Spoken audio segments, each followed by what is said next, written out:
In the past few hours, U.S. President Trump addressed Egyptians, saying, "Look, the Suez Canal, we are the ones protecting it. So, from today, we won't pay any transit fees, neither for entry nor exit. We will go in and out without paying a single dollar." How will that happen? He said, "We won't pay, and that's final." Here come the important questions. Can President Trump, or any other president, pass through the Suez Canal for free? Can a U.S. warship enter the Suez Canal and say, "I'm not paying"? Let's suppose Trump has lost his mind and actually does it. What will Egypt do to those American ships that enter the canal? Doesn't the Suez Canal have international laws that govern it? What are these laws, and can they protect it from American bullying? Is Trump addressing Egypt as a country and claiming that the U.S. protects the Suez Canal? Is he saying that America is the reason behind the freedom of navigation in the canal? That if not for America, the Egyptians wouldn't have something called the Suez Canal? So what does Trump mean here? How is America credited with Egypt owning the Suez Canal? It's a very strange statement. But let me tell you, it's not strange at all. He might be referring to one of two things. One, that America saved Egypt from the tripartite aggression, Britain, France, and Israel, that tried to occupy the Suez Canal after President Gamal Abdel Nasser announced its nationalization. Second, or the current war that the U.S. Navy is fighting against the Houthis in the Red Sea to eliminate them and restore maritime navigation, which would also get the Suez Canal working again after the disruption caused by the Gaza war. Either way, does what America did give it the right to bully Egypt and pass through the Suez Canal for free? Most of us as Egyptians grew up hearing one statement. The Suez Canal means Ferdinand de Lesseps. You understand that de Lesseps was the one who thought of the Suez Canal, dug it, and operated it, right? Let me tell you something. De Lesseps was the French consul in Egypt.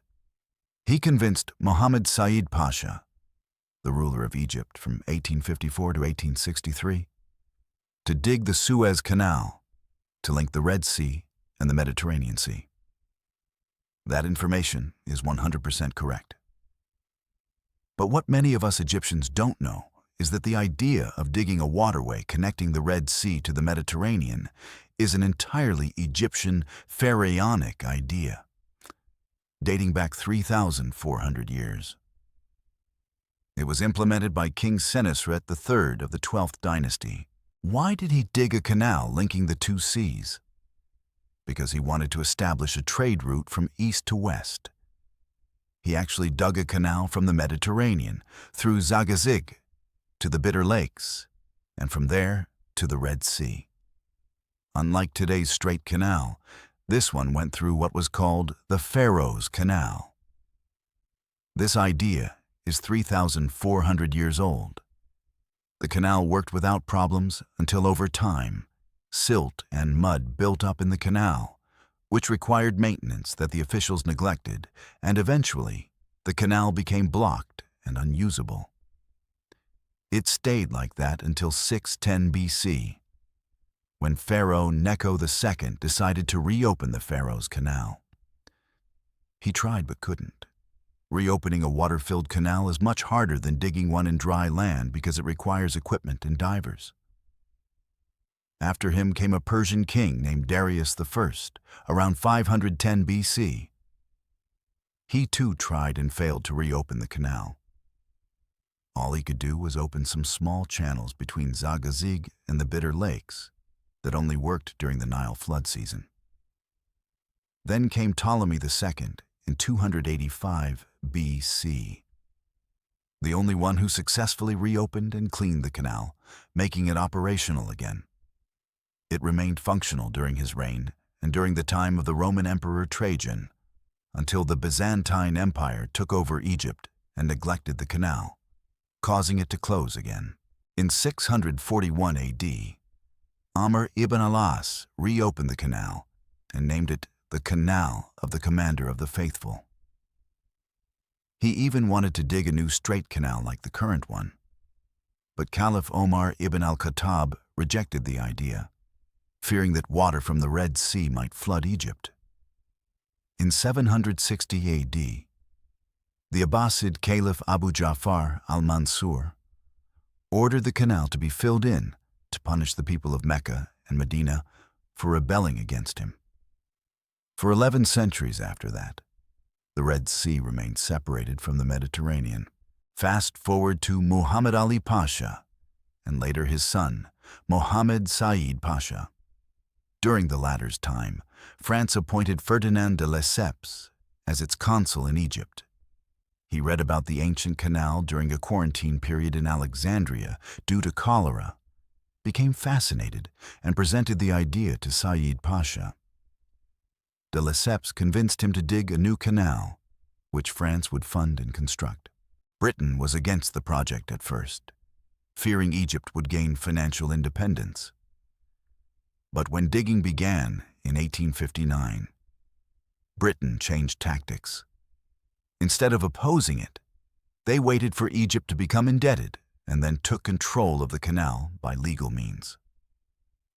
They did this by encouraging Khedive Ismail to borrow heavily, then bought Egypt's shares when he couldn't pay back the interest.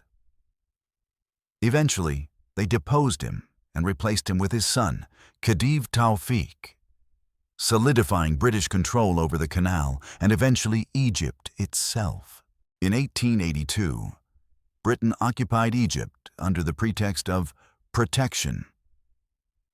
In 1888, the Constantinople Convention was signed by several powers, guaranteeing free navigation through the canal in peace and war.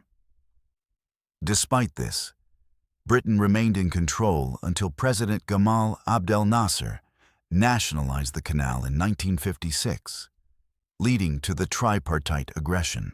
Ironically, the U.S., led by President Eisenhower, sided with Egypt, pressuring Britain, France, and Israel to withdraw. But America's support was not out of love for Egypt, but because it didn't want other colonial powers to control the key global trade route.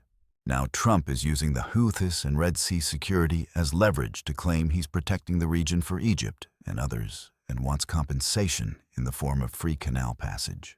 He even threatens the Panama Canal over fees, claiming it's against treaty terms. Trump argues both the Suez and Panama Canals exist because of American protection, so America shouldn't pay. But here's the big question. Will Egypt give in to this pressure? Egypt has withstood revolutions, terrorism, economic pressure, and wars.